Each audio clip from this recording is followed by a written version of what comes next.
Dice directo, Sí, directo. Dime. como si estuviera yo ahorita conectada, pero bueno, yo no tengo idea si estoy Ah, o ya no. estás, ya estás. Y me quedo ahí, porque ahí es donde hago cosas raras. Ya estás ahí. O sea, lo que creo que la vez pasada me daba así como cosas que no, yo no sé quién está ahí, o si hay gente o no.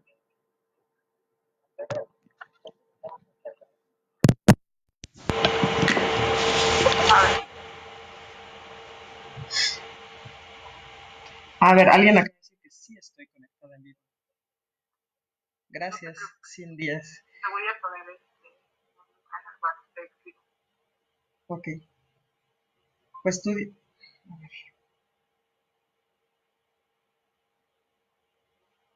unos minutos nada más, si me tienen paciencia, un par de minutos para que comencemos. Nada más ahorita que diga Miriam.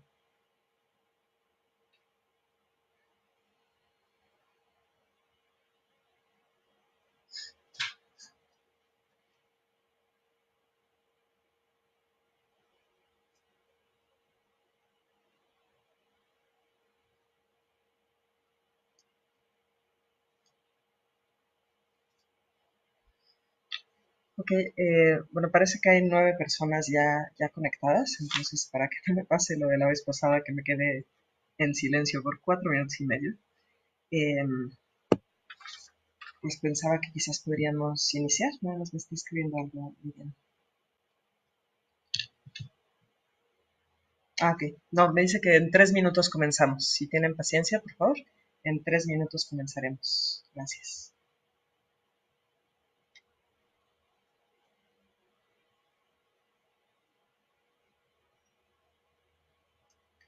Para aquellos que sí están ahorita conectados antes de que empecemos, nada más para decirles que la vez pasada lo que hice fue explicar un poquito de generalidades de lo que es este virus y la epidemia, lo que se sabía hasta ese momento. Y después, pues me hacían preguntas y yo trataba de responderlas. No implica que pueda responder absolutamente todo lo que me pregunten, pero bueno, pues haré el mejor esfuerzo, siempre desde cosas que han sido ya comprobadas de manera científica, o sea, que están sustentadas de forma científica. Así que en este momento lo que yo quería era volver a explicar un poquito de lo que es el virus, lo que no es un virus, hablar de manera general del ciclo, hablar de signos clínicos que ocasiona este virus y que da lugar a lo que se conoce como la enfermedad de COVID-19. Y después, pues, mencionar un poco acerca de la inmunidad, ¿no? Parece que eso es como una pregunta que muchos tienen, si realmente genera inmunidad o no, si es posible reinfectarse, sobre todo porque se ha estado escuchando mucho al respecto en los medios, de que parece que hay muchas personas que se han vuelto a infectar. Entonces, bueno, platicaremos al respecto y lo que creo que está pasando con esas personas que se han infectado, ¿no? Y finalmente, bueno, mencionar lo del tratamiento, las evidencias científicas que existen sobre el tratamiento y un poco sobre el diagnóstico, y ahí haré mención de lo que estamos haciendo aquí en Querétaro al respecto, ¿no? Entonces, bueno, pues si ya hay más personas conectadas, ya están entrando, así que dentro de poquito lo haremos. Y bueno, para aquellos que no me conozcan, mi nombre es Karina Acevedo Whitehouse. Yo soy profesora investigadora de la Universidad Autónoma de Querétaro, en donde yo doy clases de virología, soy catedrática de virología y también de epidemiología y de inmunología ecológica en la unidad de microbiología básica y aplicada. Y entonces, bueno, si bien yo no trabajo con la parte de virología humana como tal, pues virus son virus, ¿no? Se comportan de manera semejante en los hospederos y las técnicas que utilizamos para comprender las respuestas por parte del hospedero, así como su diagnóstico, pues son muy semejantes, ¿no? Entonces, bueno, pues ya son las 6 de la tarde y yo creo que ya comenzamos, ¿no? Entonces, bueno, de manera general, no sé si alcancen a ver lo que estoy proyectando allá atrás, porque no me permite esto compartir pantalla. Entonces pensé en proyectar para que pudieran algunas cosas verlas. Eh, y básicamente lo que es un virus es un organismo muy sencillo que es formado por ácidos nucleicos. En el caso del SARS-CoV-2 es ARN en lugar de ADN, que sería lo que tenemos nosotros. En ARN, una sola cadena, muy sencillo, y está cubierto de proteínas, que es eso verde que ven ustedes en la pantalla, son proteínas que están rodeando ese material genético.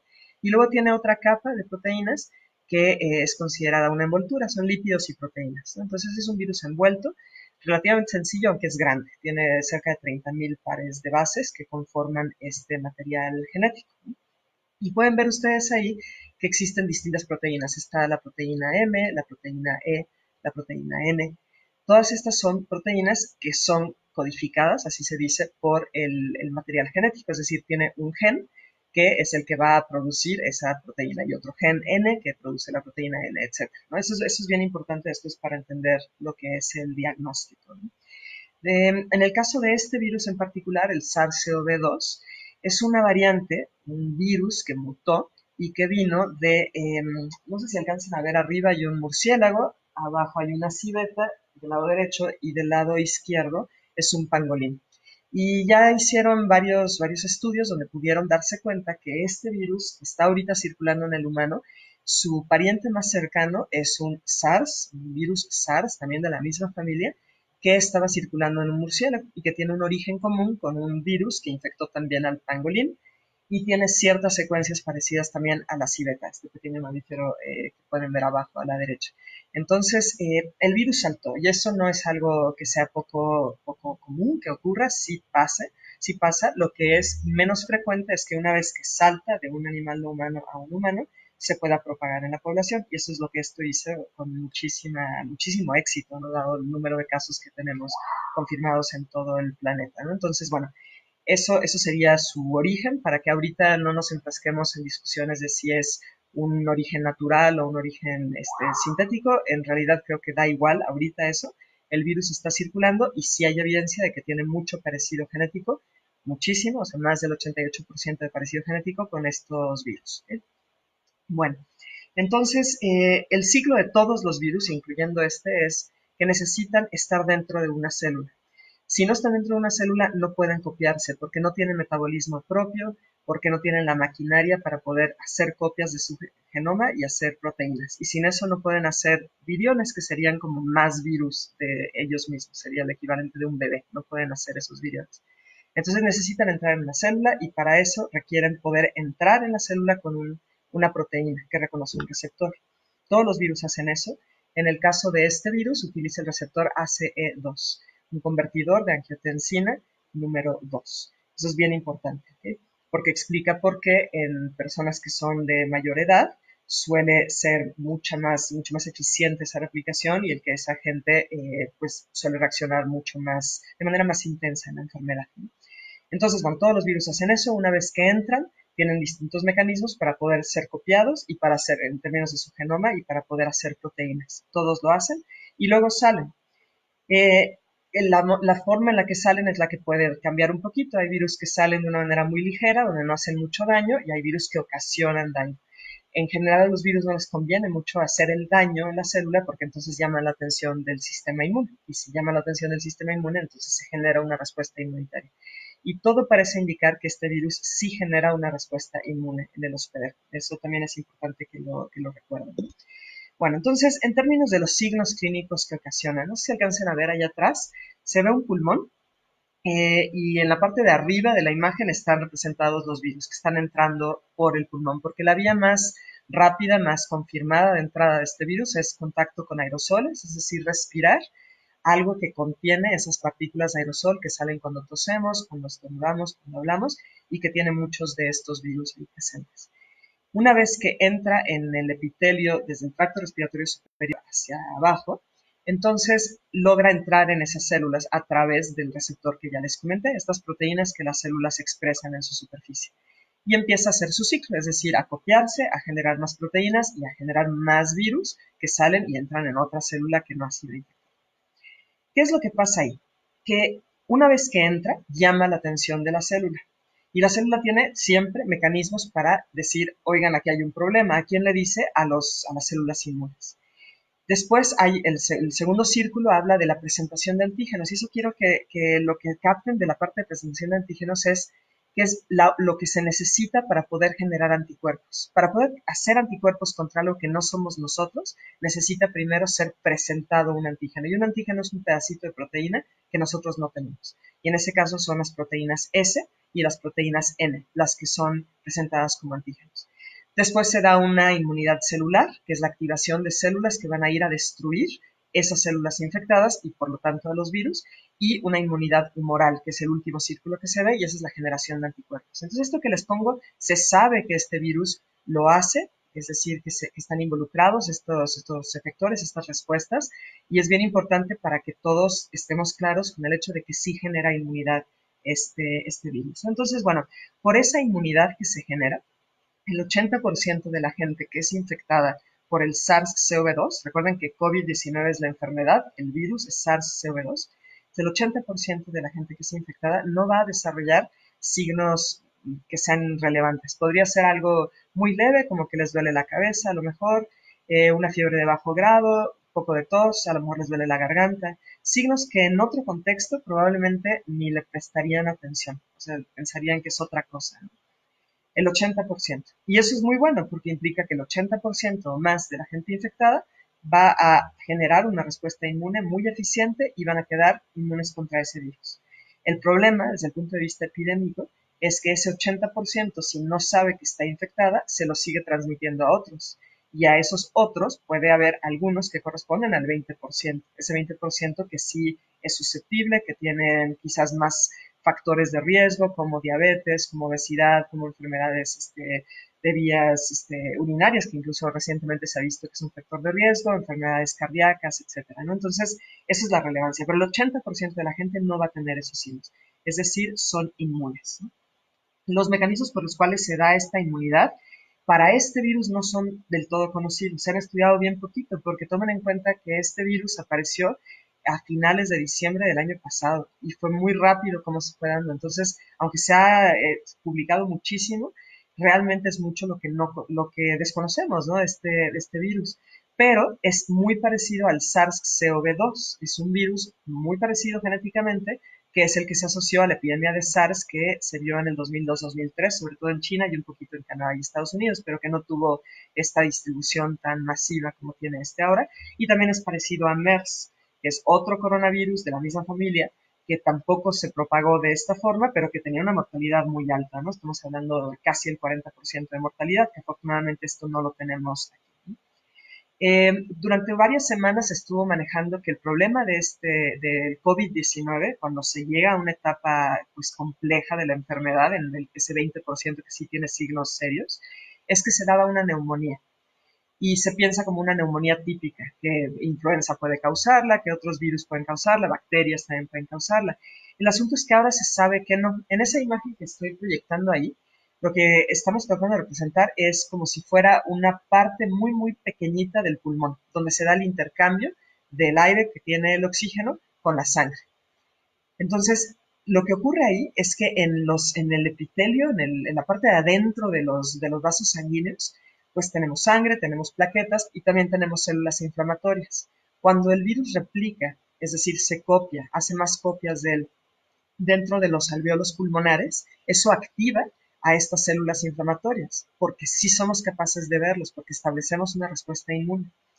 En la etapa temprana, como les digo, va a ser ligero, asintomático y en el 80% de los casos o más, ni cuenta se dan y hasta ahí queda. Pero en la parte del 20% que sí puede desarrollar signos y en un porcentaje de esos que son los que pueden llegar a morir, que es un porcentaje bajo, se da una inmunopatología, que es en realidad lo que ahora entienden es que no es una muerte por una neumonía típica, sino por la generación de coágulos.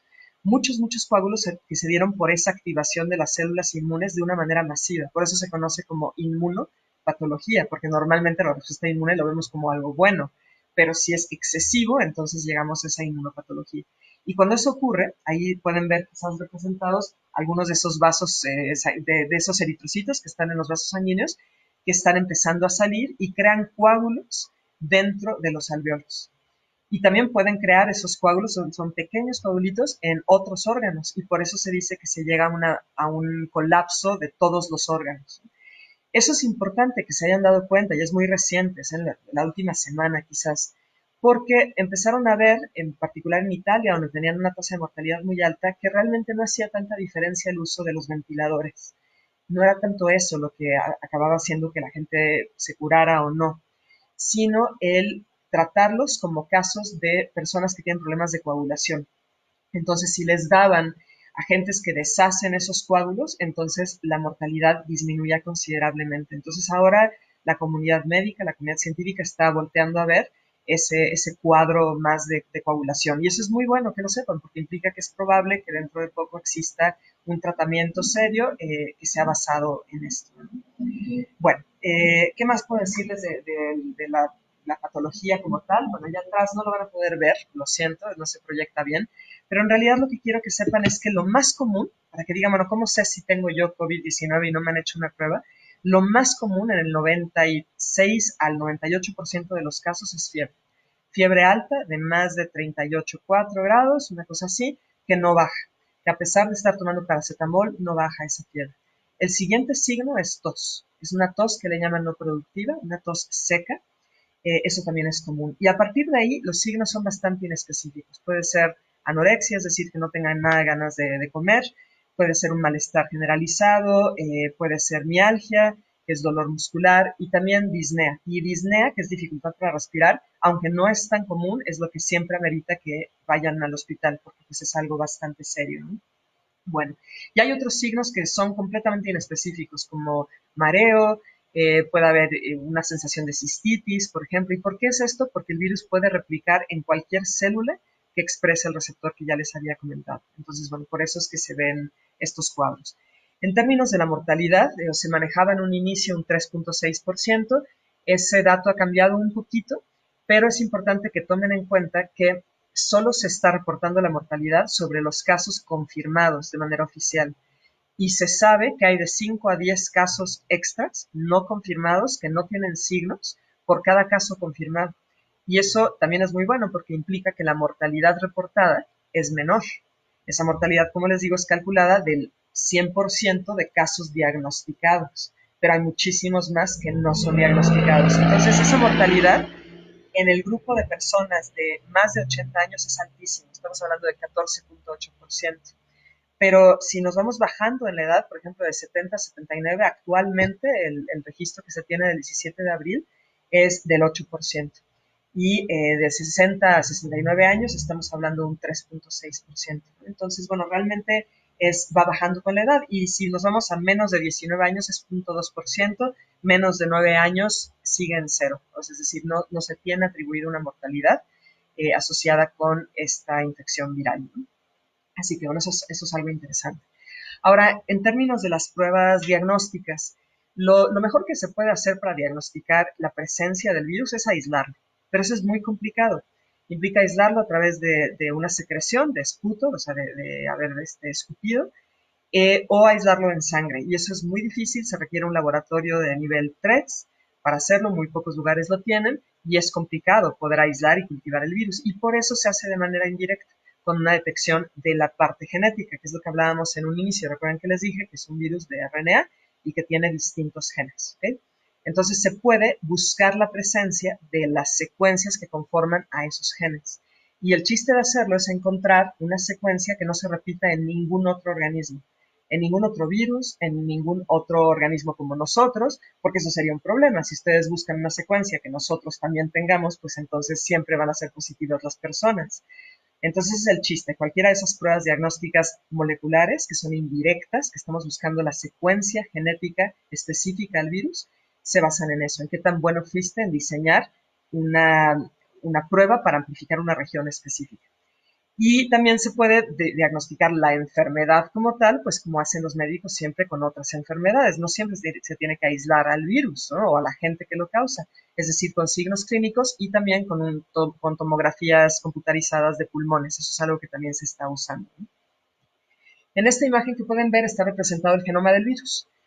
Entonces, esto es importante nada más para que recuerden lo que les había dicho, que tienen el gen N, el gen M, el S, el E, etc. Esos son los genes que lo conforman. Y estos genes están presentes en distintos virus de la familia Coronaviridae. Pero lo que cambia, aunque sean de la misma familia, es la secuencia dentro de ese gen.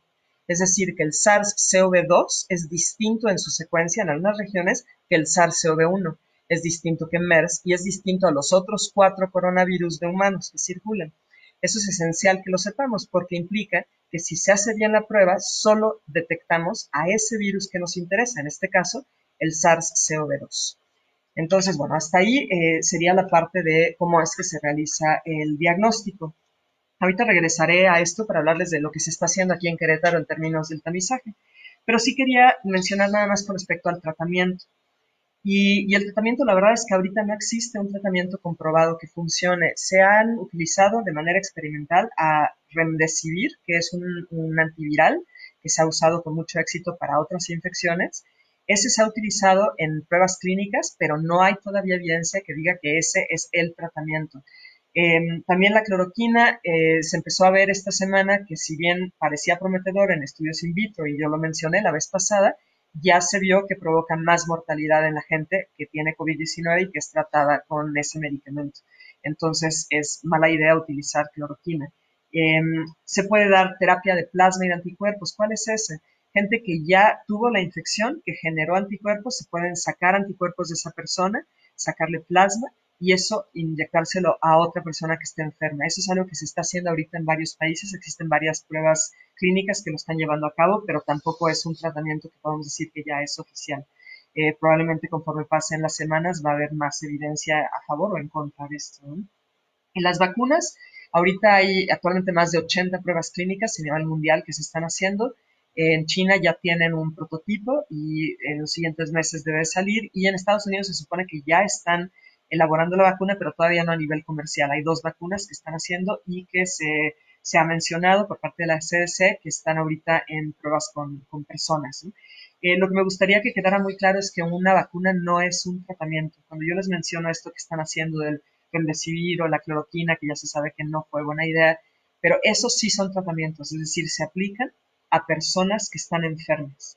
Una vacuna no es un tratamiento. Si ustedes le dan una vacuna a una persona que ya está infectada, no les sirve de nada, porque la vacuna lo que hace es simular que la persona se infectó, dándole pedacitos de esas proteínas o un virus que no sea capaz de replicar bien, que ya esté alterado, pero que tenga esas proteínas de manera que nuestro sistema inmune lo ve y genera anticuerpos contra ese virus. Esa es la idea. Entonces, si alguien ya está infectado, no sirve de nada.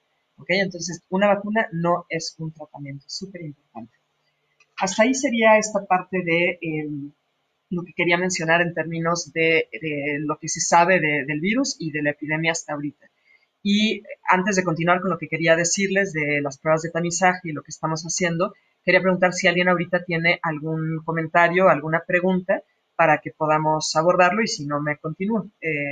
Tengo aquí la manera de ver sus comentarios, entonces si alguien quiere hacer alguna pregunta, sería un buen momento para esto.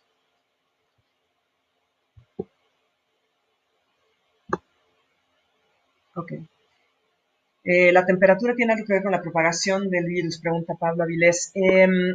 Pues en realidad no se sabe, ¿no? Como es muy nuevo esto que está pasando, Pablo, y arrancó en diciembre en China, la mayor parte de las infecciones que se empezaron a documentar fueron en el invierno boreal, ¿no? O sea, en nuestro invierno en el hemisferio norte.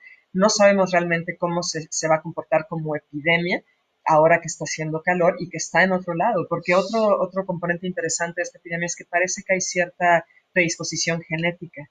No nos da mucho tiempo de entrar a hablar sobre esto, pero sí ya hay algunos artículos que se han publicado que muestran que cierta información genética de los individuos puede hacerlos más susceptibles o más resistentes a este virus, el SARS-CoV-2.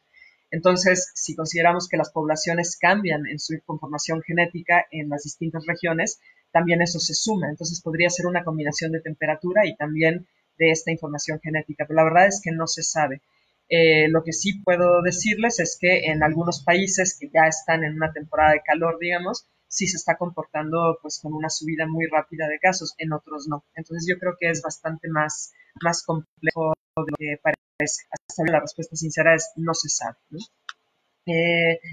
Lau ha leído que el virus puede infectar animales domésticos, especialmente gatos y hurones. ¿Cuál es el riesgo de que el virus con otras características pueda volver a brincar al humano? ¿Es posible? Bueno, posible, sí. Sí, Miroslav. todos los virus, si tienen mutaciones, si sufren mutaciones en las proteínas que son las que usan para poder entrar en la célula, si tienen mutaciones en esa proteína, entonces es posible que puedan pasar de un hospedero a otro. Efectivamente, hay un par de publicaciones, algunas que se han empezado a circular, que dicen que el SARS-CoV-2 se ha podido encontrar en gatos tanto domésticos como felinos salvajes mantenidos en cautiverio. Eso no implica que ahí esa cepa vaya a mutar y luego vuelva a saltar hacia el humano. No tenemos evidencia de eso. Tampoco implica que esto sea un fenómeno generalizado. Entonces, nada más es saber que con estos animales, la proteína que está utilizando para entrar en la célula ha sufrido suficientes cambios para poder ahora entrar en ese receptor. Volver a saltar esa cepa hacia el humano no es imposible, pero es poco probable que haya respondido la pregunta. Bueno, Octavio Lara dice, Alemania e Inglaterra empezaron esta semana con pruebas de vacunas en humanos. ¿Qué tanto tiempo puede pasar para tener una vacuna disponible realmente? La OMS habla generalmente, Octavio, de que se tarda como 1 año y medio en tener las pruebas listas, pero eso en general es porque las compañías que desarrollan estas vacunas quieren certeza de no poder ser demandados, obviamente, ¿no? Si algo sale mal, no quieren demandas, entonces, bueno, hacen todo lo que tienen que hacer en términos de bioseguridad, pero en un estado de pandemia como el que estamos ahorita se relajan esos criterios. Entonces, es posible que dentro de algunos meses ya esté la vacuna, quizás unos 6 meses, 8 meses, una vacuna disponible a nivel global, ¿no? Los experimentos ya más regionales o más locales pues van a estar antes, ¿no? Incluso en la Universidad Autónoma de Querétaro se está ahorita haciendo una prueba a nivel experimental para poder generar una vacuna y el investigador que está a cargo, el doctor Juan Mosqueda, mencionó que a finales de verano es probable que ya haya un prototipo o algo así. Aún no puedo asegurar que así sea, obviamente hay muchos factores que están ahí en juego, pero sí probablemente se va a tener disponibilidad de vacunas no globales antes y las globales quizás hacia finales de año, ¿no? Espero que te hayas. Gabriela, ¿de qué forma puedes saber si alguien tuvo la enfermedad por COVID-19, pero fue asintomática, ya pasó mucho tiempo de su contagio? Bueno, si se quiere detectar el virus, es decir, con las pruebas moleculares, entonces la persona tiene que estar infectada todavía. La prueba no puede detectar, esa prueba molecular no puede detectar una persona que fue asintomática y ya no está infectada. Para eso tendría que hacerse una prueba de anticuerpos.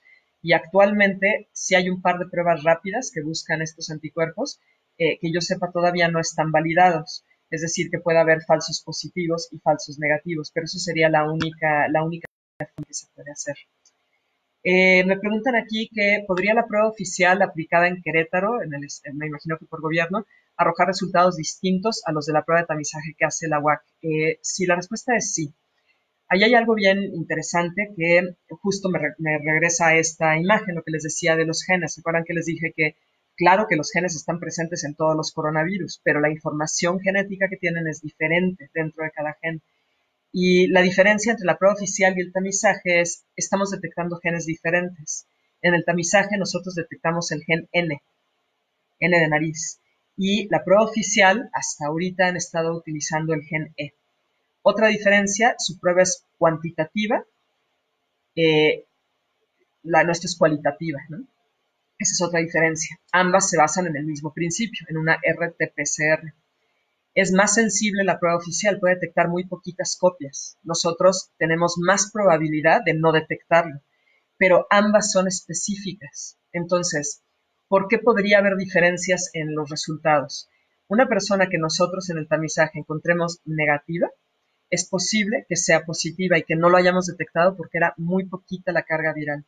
Pero una persona que sale positiva en la nuestra debiera salir positiva en la de ellos. Ahora, la prueba oficial que se está usando en México se publicó hace unos 8 o 9 días que tiene un 30% de falsos negativos. Eso es bien importante también tomarlo en cuenta y eso es porque utiliza genes que son más variables. Entonces, todo eso podría llevar a que hubiera resultados distintos. Sin embargo, quiero mostrarles aquí algo. Van a ver puras rayitas. Quizás no pueden ver nada, pero bueno, les juro que ya hay rayitas. Voy a ponérselos aquí. A lo mejor ven aquí. ¿Sí? Eso que ven ustedes ahí es una secuencia.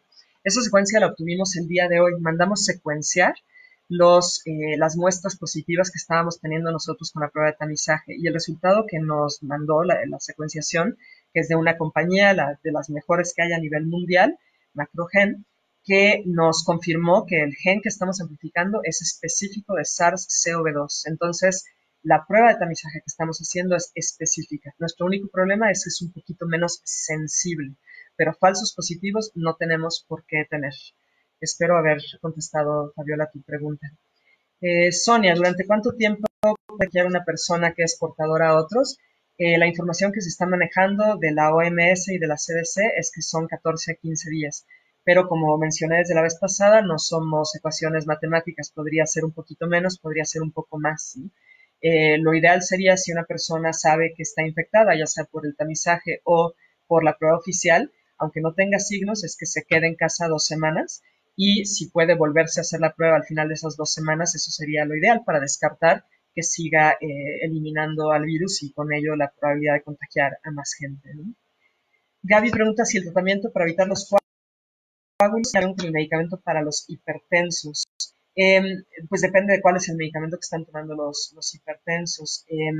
Los medicamentos que simplemente lo que están tratando de hacer es bajar la tensión arterial, no tendría por qué tener una interacción con el tratamiento de los coágulos, pero sí les aclaro, yo no soy médico humano, entonces preferiría que eso se preguntara directamente a un médico humano clínico, ¿no? Que pudiera darles una respuesta más farmacológica en ese sentido. Clau, con respecto a lo nuevo que se sabe sobre la formación de coágulos, ¿las personas con falta de circulación serían vulnerables? Sí, sí, por supuesto, es un poco lo mismo que ocurre cuando toman vuelos largos, ¿no? La gente que tiene problemas de coagulación de circulación tienen más riesgo de desarrollar trombos, ¿no? Tromboembolismos, y aquí sería lo mismo, ¿no? Así que sí, sí serían una población vulnerable si esta información que se está generando de manera nueva se sostiene, ¿no? Gaby, es decir, ¿ayudaría o no tiene nada que ver? No, yo no creo que ayude el medicamento de los hipertensos que toman para evitar la formación de coágulos.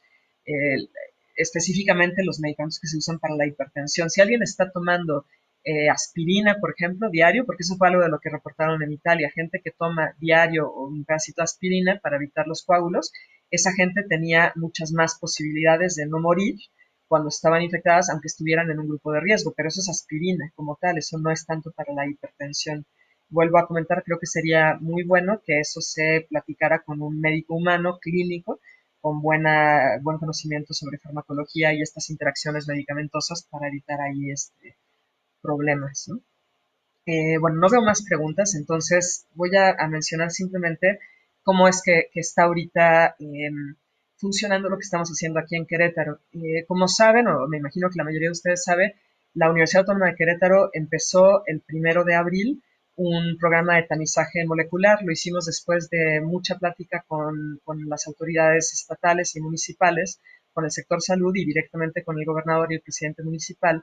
Incluso establecimos un convenio con ellos en los cuales ellos están conscientes de lo que estamos haciendo. Se manejó como un proyecto de investigación, evidentemente, porque lo que estábamos haciendo era distinto a lo oficial, a lo que CSEC ha incorporado después de que a nivel del país se hubiera dicho esta es la prueba oficial. Entonces, bueno, lo que nosotros empezamos a hacer fue la detección, como ya les dije, por RT-PCR del gen N. Y hemos logrado identificar a muchas personas que están infectadas. No tengo el dato exactamente del día de hoy, a cuánto iríamos, pero aproximadamente son 180 casos, 185 casos de personas portadoras del virus, de una población de 1.700 que hemos analizado hasta la fecha, ¿no? Entonces, ¿cómo pega eso aquí en Querétaro? Bueno, el modelo Centinela que ha estado presentando el doctor Hugo López Gatell, este modelo que se conoce como Centinela, habla de que hay 8.89 casos extras por cada caso positivo oficial. Es posible que este numerito cambie en cada estado o en cada municipio según las pruebas que están haciendo, pero si lo tomamos como un promedio nacional, entonces lo que tendríamos en el estado de Querétaro el día de antier, que había todavía 88 casos, ahorita subió a 90, pero lo vamos a poner ahorita con 88, sería multiplicar estos 88 casos por ese número que el modelo Centinela arroja. Y eso nos da que para los municipios de Querétaro, Corregidora y El Marqués, que es donde realmente están los casos, hay en realidad 782 personas infectadas, aunque solamente se han identificado 88. Si a ese número nosotros le restamos el número de casos oficiales, 782 menos 88, y vemos el número de casos que nosotros detectamos de portadores asintomáticos hasta el día de antier, 162, implica que estamos detectando nosotros casi una cuarta parte de los casos de infectados del estado.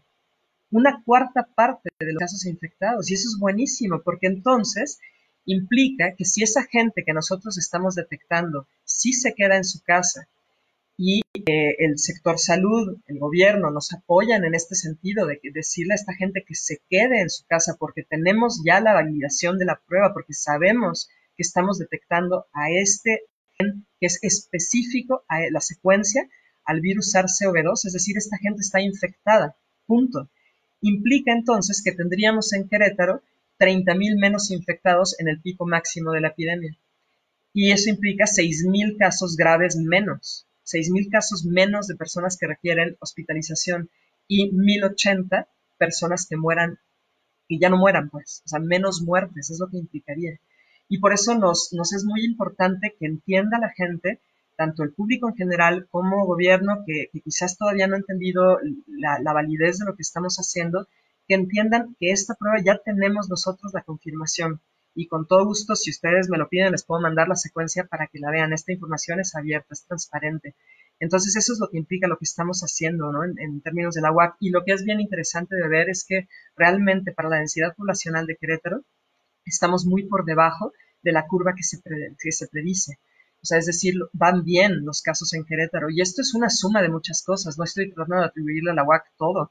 Es la suma de bajarle bastante a la interacción entre la gente, aunque Querétaro es uno de los sitios donde más contactos sigue habiendo en el país, pero sí se ha disminuido, quizás como en un 35-37%, más lo que estamos haciendo de identificar estos casos. Esa es la relevancia.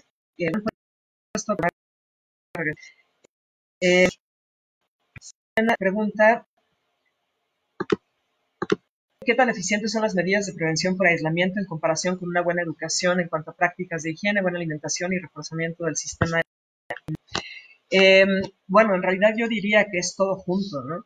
El problema con esta infección, o sea, siempre para mí va a ser muchísimo mejor, simplemente por sentido común, tener buena práctica de higiene todo el tiempo, comer bien, tener el sistema inmune reforzado. Pero aquí tenemos varias cosas. Uno, es un virus nuevo, es decir, nadie tiene o tenía cuando empezó inmunidad contra él.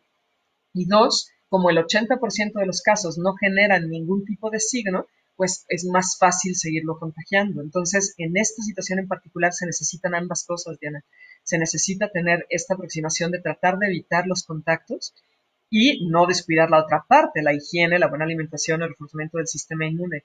Eh, Incluso yo mencionaría ahí, no es por escucharme New Age ni nada por el estilo, pero la parte emocional juega un papel bien importante, lo cual es complicado estando en este aislamiento, que le pega mucho la parte emocional. ¿Por qué? Porque las emociones liberan neurotransmisores y los neurotransmisores le pegan, eso se sabe desde hace muchos años, al funcionamiento del sistema inmune, ¿no? Entonces es complicado ver cuál de las dos es más eficiente, pero ahorita sí es necesario, si queremos cortar la cadena de transmisión, de contacto, sí es necesario el aislamiento. Y estoy muy consciente que esto es algo que a todos nos está afectando, a nivel emocional, por supuesto, pero sobre todo a nivel económico social, muy fuertemente. Entonces, entre más cortemos esta curva, entre más la planeemos o la hagamos desaparecer por completo, más rápido vamos a poder regresar a esa normalidad. Eduardo, un familiar cercano salió reactivo y negativo en oficial, sí. La prueba en la UAC se hizo 6 días antes de la prueba oficial. Bueno, es un poco lo que yo había dicho. Sí son genes diferentes los que estamos nosotros detectando.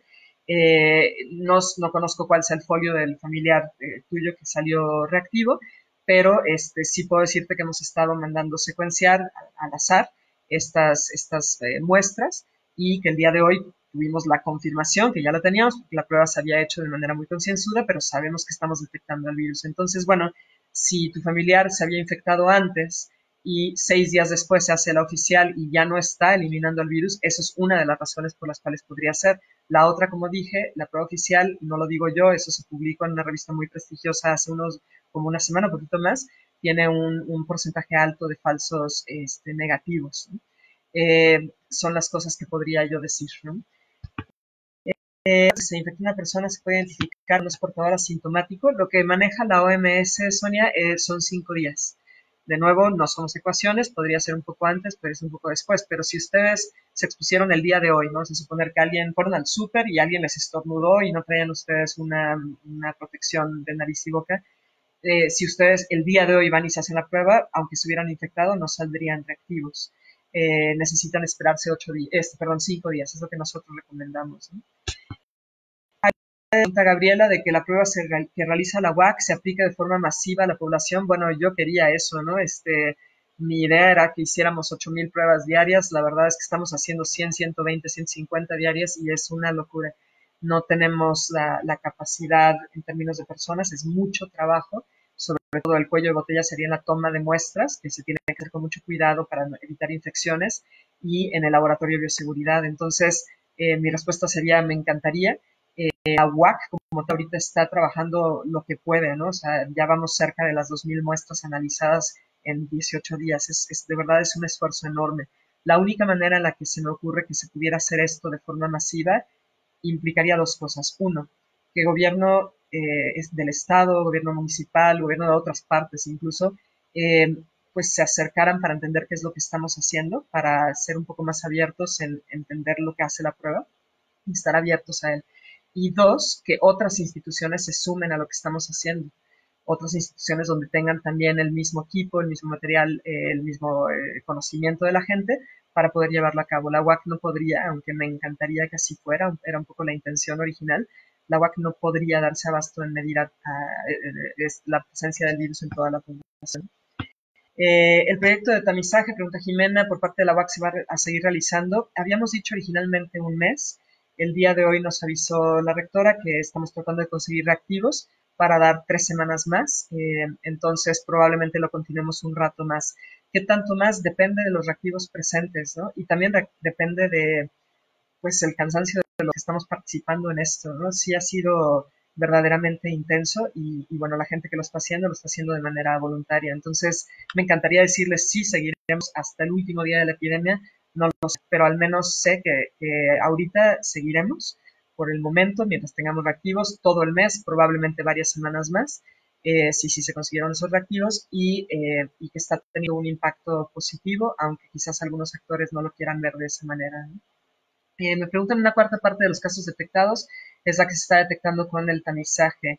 Si se quedan en casa tendríamos casos infectados 6,000 menos graves. Sí, así es. O sea, realmente el impacto de lo que estamos haciendo en conjunto con lo que está haciendo el gobierno de que se quede la gente en casa es la suma de lo que estamos viendo nosotros, ¿no? Yo creo que aquí es entender que esto es un efecto de todos, ¿no? Todos, no solo de gobierno y de la UAC, de todos, incluso de aquel que le dicen eres infeccioso, eres portador, eres reactivo, eres positivo, la palabra que le quieran poner y que se lo tome en serio y se quede en casa, porque me parece a mí que hay en algunas personas cierta falta de empatía, sobre todo los que se sienten más vulnerables, que dicen, bueno, ¿qué más da, no? Si yo me infecto, no estoy en un grupo de riesgo.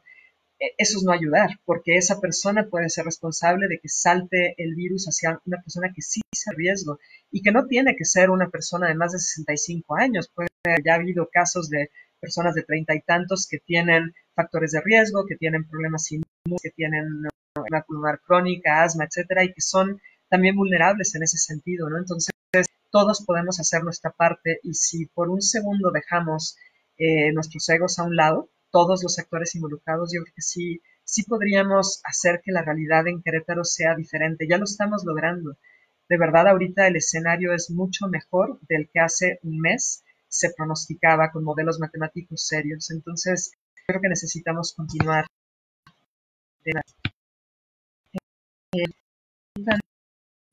Eh, si habría una modificación a las medidas del gobierno federal, no lo sé.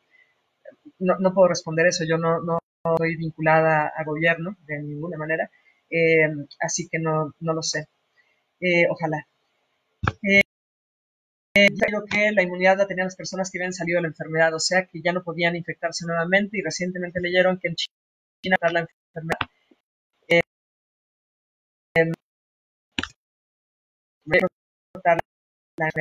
y hay comentarios en un par de publicaciones, sobre todo se está manejando más que publicaciones como tal científicas, arbitradas por otros procesos en la revista, se está manejando más como a nivel de los medios, lo cual no quiere decir que sea falso, solo todavía no llega eso a la información médica y científica como tal. Existen varias razones por las cuales esto podría ser. Uno es que hayan sido mal diagnosticados en un inicio, es decir, que hayan sido dados como positivos. No sé cuál sea la prueba que en China están haciendo. Les comento que de las pruebas que la OMS validó como oficiales, hay 14 pruebas y los distintos países eligieron la suya. No sé cuál sea la que utilizan en China, pero pudo haber sido falsos positivos, sobre todo en un inicio cuando no sabían bien qué es lo que estaban haciendo ni qué es lo que la prueba podía dar, ¿no? Entonces eran detectados como positivos, después eh, la persona, pues después de los 15 días se dice que ya está libre del virus y vuelve a caer, pero en realidad no es que haya caído, sino que se haya caído. Esa es una posibilidad. La otra es que en esa gente esté durando mucho más el proceso, que se les haya hecho una segunda prueba, hayan dado negativos. Recuerden que les digo que estas pruebas, hay muchas de estas pruebas oficiales, no todas tienen un alto porcentaje de falsos negativos, y que entonces pues se haya dicho ya estás dado de alta y en realidad no lo estaba. Es posible que lo haya.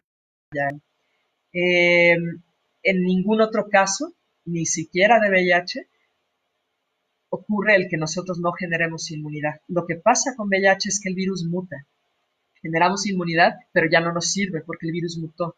Tiene una muy alta tasa de mutación y algo que se conoce como generación de cuasiespecies. Así se conoce, que es variantes completamente diferentes. Ya no nos sirven los anticuerpos que hicimos. No existe evidencia de que el virus SARS-CoV-2 haga eso. Ninguna evidencia. Y los estudios que se han hecho con SARS-CoV-1 y con MERS, estos otros dos coronavirus de humanos que han causado también estas epidemias, en ningún caso hay ninguna sugerencia de que no seamos capaces de generar una inmunidad duradera. Los anticuerpos que se hacían contra SARS-CoV-1 duran años. En el caso de MERS, 4 años después, 6 años después, todavía se detectaban estos anticuerpos. Así que yo creo que necesitamos esperarnos un poco para ver la evidencia científica que se acumule antes de que es posible que no se genere inmunidad, porque desafiaría el paradigma biológico e inmune. David, dices, hola, se ha hablado de que existe un número extremadamente limitado de pruebas oficiales en proporción a la población total. ¿Realmente podemos estar confiados de que la curva está comportándose de manera favorable? ¿O dicha curva refleja datos no tan reales? Bueno, claro, ¿no? O sea, si nosotros hacemos 0 pruebas, David, vamos a encontrar 0 positivos. Eso es un hecho, ¿no? Por eso precisamente la UAC propuso este programa de tamizaje, porque éramos muy conscientes que hay un número limitado de pruebas. Las pruebas oficiales son muy caras y hay pocos sitios que están autorizadas para hacerlas. Pero ahora estamos mostrando mucho más, ¿no? O sea, como comentaba, en la UAC nada más llevamos ya casi 1.800 casos de personas que hemos muestreado, ¿no? De los cuales hemos encontrado cerca de 180 positivos al día de hoy. Entonces, pues estamos mejorándolo. Lo ideal, como alguien más comentó hace rato, sería muestrear al 100% de la población, pero bueno, no lo podemos hacer, ¿no? No está acorde a la realidad ni del Estado, ni de la UAC, ni de la UAC, evidentemente, ni del país, ¿no? Entonces, no te puedo responder eso, pero en términos del número de personas que está desarrollando los síntomas, que sería el 20% de los casos, se ha mantenido eso por debajo de lo que predecían los modelos de la OMS, de la CDC y los mismos modelos que desarrollaron aquí en el país. Así que, pues tenemos que confiar, aunque sabemos que se están dando menos pruebas de las que se tendrían. Frida, regresar a la normalidad significa poder estar en contacto con adultos mayores. Claro, o sea, una vez que o se tenga un tratamiento confiable o el número de casos disminuya, o sea, el momento que estemos en menos de un caso secundario por cada caso ya la hicimos y en ese momento, claro, se puede regresar. No estoy muy segura de qué es la normalidad, pero bueno, podemos regresar a las actividades que teníamos. Yo creo que va a haber un muy buen rato de alteraciones emocionales, sociales, etcétera, como consecuencia de esto que estamos viviendo, pero no, yo no vería por qué no se podría estar nuevamente en contacto con adultos mayores una vez que esto ya no sea un riesgo, ¿no?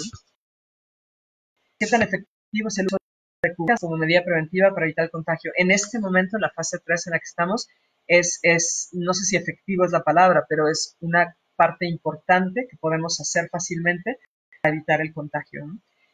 Al hablar, como les comento, hay aerosoles. Si una persona no sabe que está infectada, pues puede transmitírselo a otro.